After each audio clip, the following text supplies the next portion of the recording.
Hi everyone,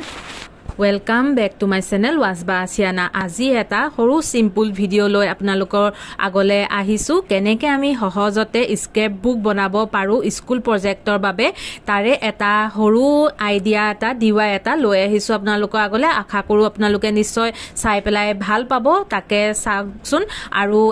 মই দিছো 4খন scrap বুকৰ ভিডিও কাৰণ মই আপোনালোকৰ আগৰ ভিডিওত কৈছিলো যে মই স্ক্ৰেপ বুকৰ কেনেকে সহজতে বনাব পাৰে তাৰে ভিডিও দিম বুলি আৰু ফাৰ্স্ট সেকেন্ড থাৰ্ড যেনেকে আপোনাল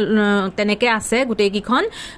তাকে চাই যাব ভাল পাব বুলি আশা কৰিলো আৰু যদি ভাল পায় তেনে হলে আপোনালোকে কমেন্ট কৰিব আশা কৰো যে মৰম দি যাব ভিডিওবোৰ তাকে চাই যকচোন আৰু মই নেক্সট ইয়াৰ পিছৰ যোনটো ভিডিও আহিব হেতুত মই কেনেকে মোৰ লৰাৰ আধীনৰ স্ক্ৰেপ বুকখন বনাইছিলো তাৰে এটা সৰু ভিডিও মই কৰি থৈছিলো হেতু মই আপোনালোকৰ আগলে লৈ আহিম তেতিয়া আশা কৰো যে হেতু চাই পেলাই আপোনালোকৰ অলপ হলপ আইডিয়া হ'ব কাট কুট কৰিবলে কেনেকে মই বনাইছিলো তাকে চাই যক ভিডিওটো আশা কৰো ভাল পাব বুলি